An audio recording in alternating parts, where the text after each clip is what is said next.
Hey, it's us once again. I'm JT. Got my homeboy with me. Say something, Mike B. What it do? And we're here for another Iyanla Fix My Life. I couldn't get it out, goddammit. And what's the title of this one? It's I know it's crack about addiction. Brothers. Crack addiction, part 1. This is the Mitchell brothers. The Mitchell brothers. And let's get into it. I'm just naming off the brothers real quick. We got Miguel. He's like one of the reserve one. Mm-hmm. One of the reserve ones. Melvin. He's one of the younger brothers. We got Marcus. He's one of the older brothers. Michael Jr. He is the oldest. Marvin. He's one of the younger brothers. And Monte. I think that's the one that's incarcerated. Monte is incarcerated. Yep. And then Miguel, who is deceased. Yep. And that's where it kind of, when they all come together, that's where it starts. But anyway, Iyanla's there, and she sits down. She sits down with the young men, and she going down, greeting and whatnot. And we come to the brother's death, Miguel. Uh-huh. And so I think she gave Michael Jr. because he was there. And, we got his take on it first. Mm-hmm. And we know, well, I'll tell you the story anyway. But he goes down to the house. Are they in the house? Him and the brother that got killed, Miguel. Are they in the house first? That I don't know. Well, anyway, they got a call. They I guess they sell drugs or whatnot. Yeah. And Michael Jr. says, I gotta serve. Yeah. And they go down to the store, this corner store, I'm guessing, and end up I guess I don't know if it was a setup. Yeah, that's what it sounds like. Yeah, because as soon as he got there, dude was pulled out the gun and basically he was saying like shooting. Whoever was supposed to be there, he didn't see, like nobody was around. Then all of a sudden, he saw somebody coming at him. Yeah, and then now I'm a little bit. I forgot about that part because remember they were saying something about he was saying how he got robbed. And he was making it seem like Michael Jr. got robbed, and then maybe he went back and told his brothers about what happened, mm-hmm. And so Miguel went to go and check it out, like why they mess with my brother, figure out what the hell is going on, mm-hmm. And that's when he ended up getting shot. Yeah, and during this little exchange when Iyanla was talking to them, it's like we were hearing conflicting stories. Like one thing I noticed is that everybody seems to be protective of Michael Jr. Yeah, but then Marcus had an issue. With Michael Jr. I had a question on, I asked you, I was like, so what was his beef with Michael Jr.? Because, when Michael Jr. said his stuff, and, Marcus Marcus wasn't buying the story. He wasn't believing. And Iyanla was like, so, I think it's more to the story than what it is. And, we find out, he's basically the caretaker of the family. Mm-hmm. And he feels like if, it should have been me. Yeah, that went down there. It shouldn't have been him that went down there. He. And you know what? I don't think we ever found out why he wasn't the one that went down there. Why was it Miguel? And then he had an issue with the fact that if the story, as Michael Jr. tells it, mm-hmm. which Melvin was very defensive of Michael Jr. Like he was there, him and Miguel was together all the time, every day. Why would he lie? Why would he lie about that? Yeah, but he got shot too. He got shot too, and. Marcus was saying if it was the story was like Michael Jr. said, and it was mm-hmm. a barrage of bullets coming at them, why did Miguel die and you only got shot in the leg? That didn't make sense to him. Yeah. So he didn't buy the story. That was my thing. I'm like, okay, so is that his only beef with it? Because he felt some type of way. Yes, and he almost felt to me as if he would believe the story if Michael Jr. had died. Yeah, like I don't even really want to say that, but it was almost like he had some type of ill feelings at the fact that Michael Jr. survived and Miguel died. I know they're brothers. I know, like I said, they're protective of him. Yeah. But that's just the vibe initially we were getting from him. I think Miguel and Marcus were like real close, because they were like next in age, together. And so I can see your point as far as that's concerned. Yeah, he was harboring some guilt. As well as some ill feelings towards his older brother, and mm-hmm. it may have been the fact that we found out that Michael Jr. is also mentally challenged a little bit, so he can't do everything everybody else does or respond as quickly. He may not really understand what's going on. So maybe a part of Marcus's issue with him was the fact that, he has this condition. Yeah. And he wasn't up on game. He really didn't know what was going on. He couldn't peep the scene like somebody with, a regular mind would have been able to. He's still thinking everything is cool. Not basically. Recognizing what's going on. His surroundings and whatnot. And so we delve more into Marvin. And she was asking him, and he was the one who actually wrote into Iyanla. Yeah, was it more? You talking about Marvin? No, I mean not Marcus. I'm talking about. Sorry, Marcus. Okay, not Marvin. They delve into Marcus a little bit, and she's talking to him. Why you feeling this way towards your brother? And he was like, I'm hurt. Yeah. And he said something to the face. He was like, I couldn't see past my hurt. I think that's what he said, and so I couldn't see his hurt.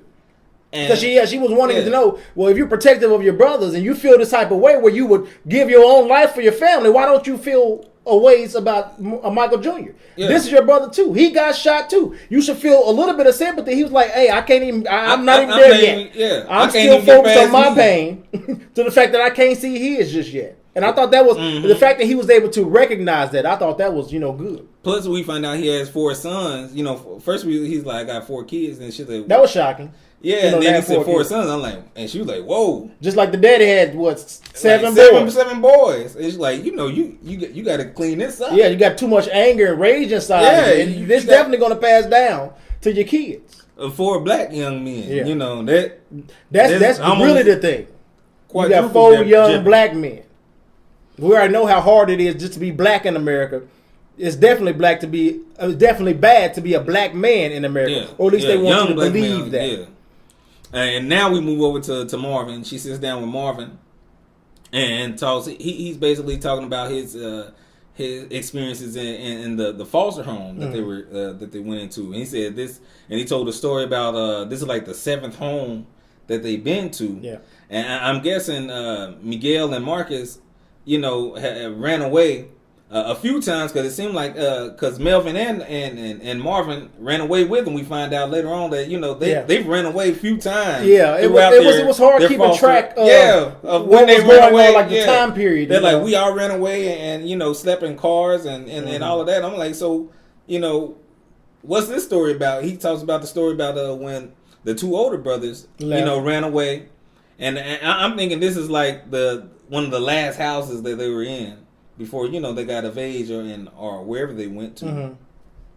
But I don't know. Yeah, and he said so. It was just him and Marvin and Melvin there. Marvin was like, I befriended some older guy. I guess he used to be a resident. I feel like he's a 19-year-old guy. Maybe he was of age, so he didn't qualify to be in the foster care program anymore. Yeah. And he left. The foster mother, I guess, liked him, or I don't know her relationship. He didn't have any place to stay. She seemed comfortable with him. Yeah, and so she let him stay, and so he befriended this man. And it seemed like the man befriended him. Like he said, "You gonna be my little brother, or whatever, my friend, whatnot." And he was a predator, man. Yeah, he's buying stuff, whatever you want. Basically just giving the young man, especially if you didn't have nothing and you don't have a family. Any type of benevolent.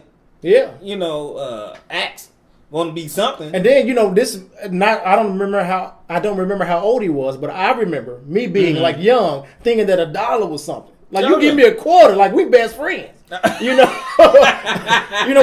when I was like under the age of 10. Yeah. If I got $1, man, you couldn't tell me shit. Oh, you was a man about town. Yeah, $1. Shoot. So you never know what age he was, but I can understand that mentality, thinking that Yeah. But he was also nobody ever gave me nothing. And then that's what gave him the suspicion and concern. Like something ain't right because people aren't just nice to you like this, for no reason. And he never knew that type of, I guess, actions toward him. Yeah. And he said he after a while he was like kind of feeling like you said kind of leery. Yeah. Of what's going on. Like you're too nice to. Yeah. And he was he said he was on depression meds during this time period. I guess the state gave it to him, and so that, which is a whole nother craziness. But I guess it said one night the guy came in and Marvin was like, I was somewhat out of it, You know, but he used to sleep heavy because of the meds. Yeah, he really wasn't, responding to what the guy was doing. He said, all of a sudden I felt my pants coming down, and I'm guess the man raped him, violated him in some way. And he said, I didn't stop him. She was like, he's ready. He was ready to move on. Yeah, he was like, she was like, and then she's like, wait a minute. You didn't stop him. Like, we need to address this because you realize or you recognize that something bad was going to happen. You've been violated. And so why didn't you stop him? Mm-hmm. And he said he was like, I felt like I deserved it. Yeah. I had to be, somebody being good to me. I guess it was almost like this is my payment, his payment, for being nice to me. Which is very, very sad. But can you imagine like how many young people grow up in the foster care system or just wards of the state? Mm-hmm. And get mistreated and abused, kind of like this, not knowing right from wrong, not knowing when people are being genuine, to you, just buying your candy and clothes and just simple stuff, and then taking advantage of you. And then who's there to protect you or show you any different? Show you, well, he knew that it was wrong, but what could he do at that point? A lot of false parents, they just there for the check. Yes, they don't give two shits about it. And they talked about that on this episode. Like he destitute. Yeah, which was. And then, I can understand him feeling like he deserved it because his mama left, his daddy left, his brothers left. So this is the first person that showed me some love, attention, and attention. And she was like, "How you live like this?" Yeah. And he said, "Well, I stay at home." He said, "Sit in a dark room, listen to music, or I travel." And she was like, "Where you go?" It was like, "I travel to see other boys." Trying to find the love I didn't get from my mother and father between a man's legs. Yeah, I'm like, oh, sweet Jesus, oh man. But hey, that's how I be, brother. And she was like, you need to stop judging yourself. Yeah, and don't be ashamed of the things you had to do in order to keep yourself alive. Yeah, because you never know. Had he fought, you don't know how that situation would have turned out. He might not be here right now. Because it was a 19-year-old and shit, in his mind, nobody else cared about him. So, you never know. And I guess she kind of felt, I guess how she was talking, the question she was probing. And she was like, when, how many times a day do you think about killing yourself? Yep. And he was like, every day, and she was like, okay, that's not good. Yeah, that's not the answer. That's not what you want to do. You don't want to kill yourself. That's basically you want the hurt to stop. You really don't want to kill yourself. You just how you grew up. It seemed like there's no choice but to have pain, man. And just you don't know nothing else. It's been a constant struggle ever since he was born. Going from foster home or to foster home, dealing with all these different families, all these different people, because you don't know how many people they had, how many foster kids they had in each home, and then your brothers doing this and doing that. Being overbearing or trying to be protective, not really listening to how you feel about situations, and then to just leave. Yeah, it's like your mind, mind is all over the place. Yeah, and then she was asking like, "Do your mother or father know?" He was like, "No." Well, they need to know so they won't get off the hook. Yeah, they need to know what you've been through. Responsibility of what they cause, basically. Yeah, for them not stepping up and doing what they need to do. And then we go to an exercise she had with all the young men. They go outside and they it's like 2x4s and tarps and stuff. Tape, and she was like build a structure or a shelter. And while they're building it, Melvin giving somewhat instruction to Marvin.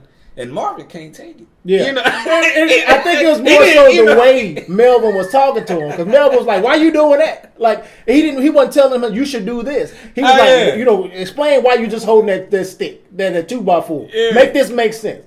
And so Marvin was like, you got to add, you got the wrong one today. I ain't got time. My homeboy walked off. And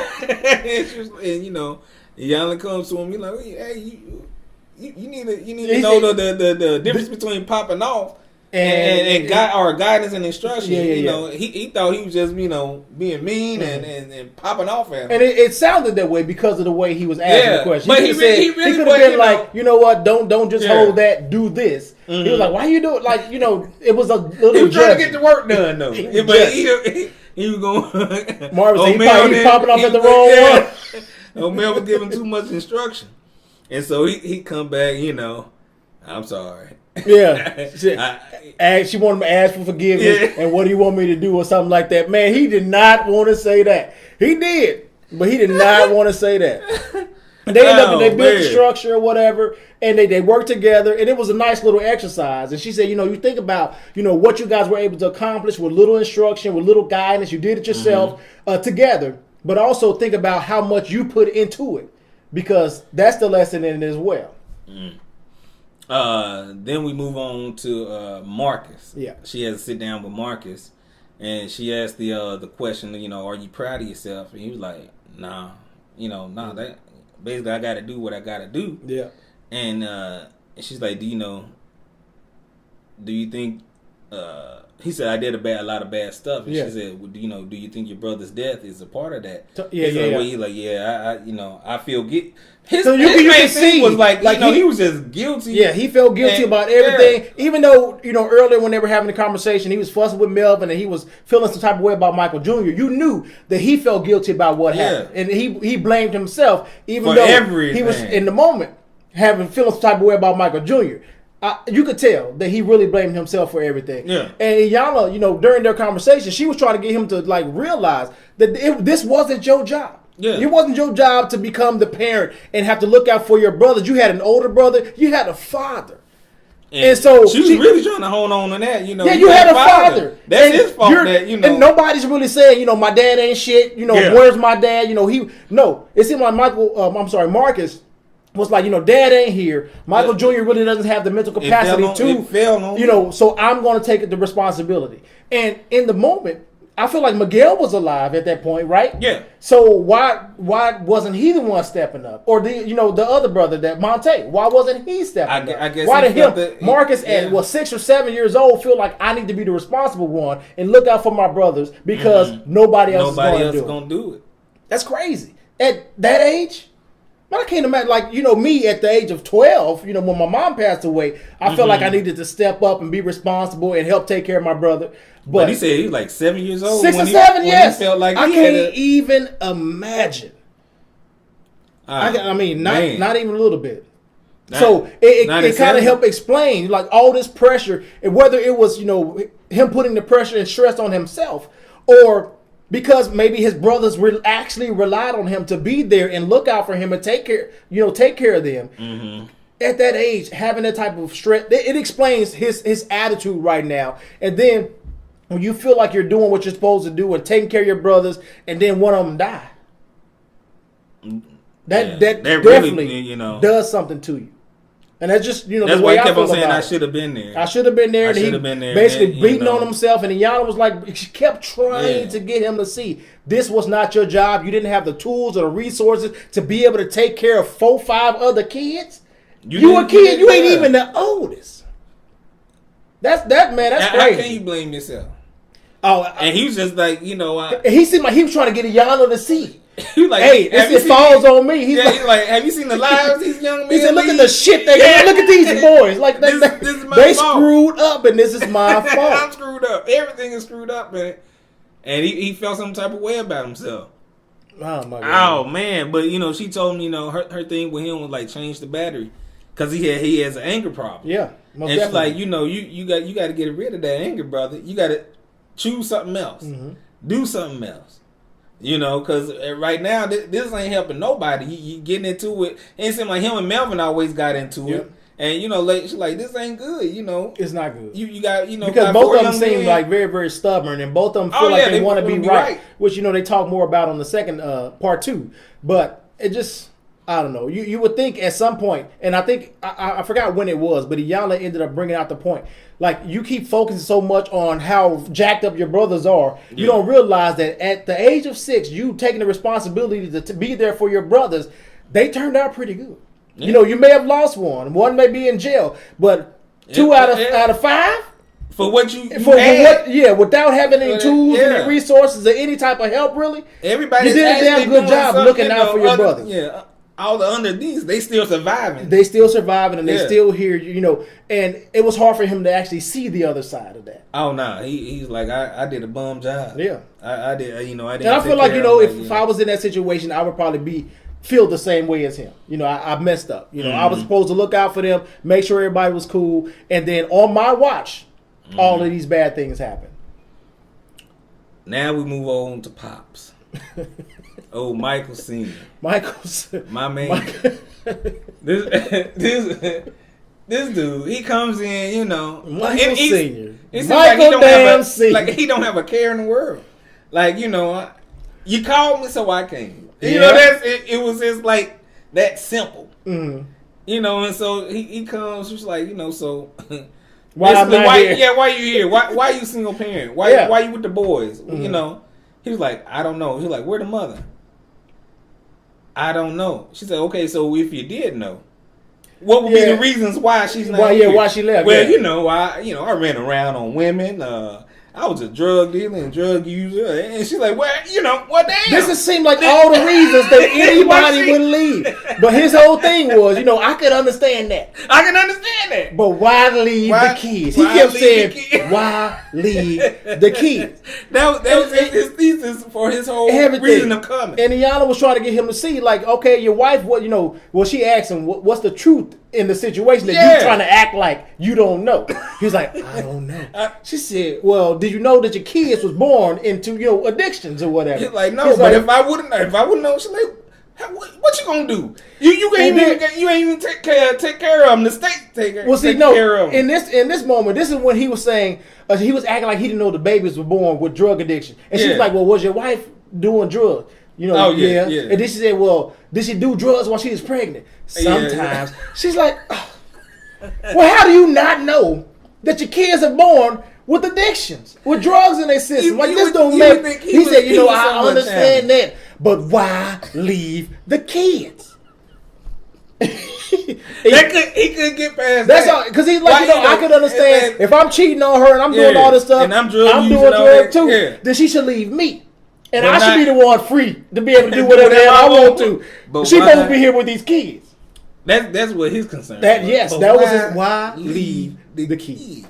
And Iyanla, she ended up mentioning, maybe because she was like addicted to drugs. And being a woman and 7 boys, maybe she felt it was safer for them, which is the wrong thing to think. Safer to leave the kids with him because she knew she had a problem. And a problem that clearly she couldn't fix because she's had 7 kids and she's still doing drugs. And she was like, okay, so how the boys, get turned over to the state? He said, well, I had a caseworker. Yeah. And then he went on. He was like, why you got a caseworker? She didn't like me or whatever. But why did you have a caseworker? The state gave him to me. Why would the state give you a caseworker? I don't know. She said, were you receiving aid from the state? Yeah. Well, that's why you got. It's like she had to lead him everywhere. He was like, but why leave the kid? That's all he was focused on. He wanted to know why she left the kid. Why am I the one that have to deal with all this? On that. But he was saying how the caseworker had it out for him. Yeah, she wanted him to fail. Yeah, she wanted him to fail. Yeah. Wanted him to take like psych evaluations. Wanted the kids to take psych evaluations. Wanted the kids to be on drugs. He said, he was adamant about I don't want them on drugs. Iyanla had to remind him that one of your kids has a mental condition or a mental disability. And he's like, yeah. She's like, well, do you know anything about it? Have you sat down and talked to Michael Jr. about his condition? He said, I tried. She's like, no, ain't no try. Either you did or you didn't. And because he didn't answer, we can kind of tell that he probably didn't give much thought to it. Maybe he tried to have a conversation, but got frustrated. So this might have been something you would talk to a doctor about. Mm-hmm. To actually get diagnosed to see what Michael Jr.'s condition, because nobody he's a little bit slower. And that's how they treated him. Yes, and that was it. Maybe some medicine could have helped. Like nobody went beyond that. And that's how he felt. He was like, if I would have did something, I mean, if I would have known, well, I would have did something, to help him out. Well. A little too late, because that's what he was mentioning. He was asking about the boys a little bit more, and he was saying how Do you know, because you weren't there, your boys were abused and all of this? He was like, no, I ain't know nothing about that, because had I known, I would have done something. And that's what she was saying, like, what would you do? What you would have done? Like, the state has to help you provide food and clothes. You can't even give them shelter. But I was surprised when he said, when they would run away, they would like reach out to him, get in contact with him, and they would meet up or whatever. Yeah. That was surprising, because I didn't think they even had that much contact with the father. But they did. I mean, he was there. I'm saying, like, but I mean, that was it. He was there. He probably borrowed some money from them. Yeah, he just one of them, aloof dads they just see on the street. And that's when she pointed out, why didn't they trust you enough to tell you what was going on with them? Because most people, most children, they trust their father. Yeah. They're like, you know what? If you hurt me, I'm telling my daddy, because I know my daddy got my back. But they didn't do that in this situation because they didn't trust him enough. Like he said, when I talk to him, they always meet me with like a anger and a vengeance.